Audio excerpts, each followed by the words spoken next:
Bismillahir Rahmanir Rahim. In the name of Allah, the most merciful, the most compassionate. Today's story is not just history. It's a mirror for every youth looking for meaning beyond materialism. This is the story of Musab ibn Umair radiallahu anhu, the first ambassador of Islam, a young man who gave up luxury, popularity, and power for truth. In the bustling streets of ancient Mecca, there walked a young man who turned every head. He was Musab ibn Umair radiallahu anhu, the most handsome, charming, and fashionable youth of his time. His clothes were made from the finest Yemeni fabrics. His perfumes lingered long after he passed, and his presence demanded admiration. His mother, Kunas bint Malik, one of Mecca's richest women, loved him dearly and gave him every comfort wealth could offer. To the world, Musab had everything. But deep inside, he felt a void that no luxury could fill.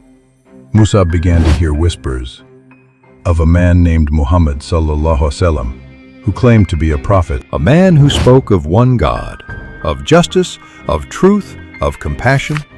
Curious and searching, Musab secretly visited Dar al-Arqam, a small home where the prophet was teaching his earliest followers. There, in that hidden room, he heard the Quran for the very first time.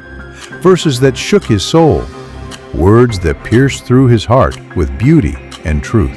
Perhaps it was a verse like this one. Indeed, those who believe and do righteous deeds, for them will be gardens beneath which rivers flow. It wasn't just the promise of paradise, it was the power of the message. He knew instantly, this was not poetry. This was from Allah. And so he made the choice. He embraced Islam, he embraced truth, and unknowingly, he embraced a life of trial. When the news reached his mother, her world shattered. How could her precious son follow Muhammad? She tried to stop him by reason, then threats, then chains. Yes, she imprisoned him in their home. He was chained, starved, and cut off from society. But Musab stood firm.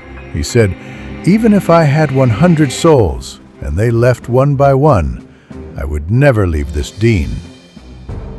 Eventually he escaped, and when his mother disowned him, Mus'ab ibn Umair radiallahu anhu walked away from wealth, comfort, and even his own family, all for the sake of Allah. But this was only the beginning. How did this young man, once chained and disowned, become the very first ambassador of Islam? Find out in part 2. Subscribe. Assalamu alaikum.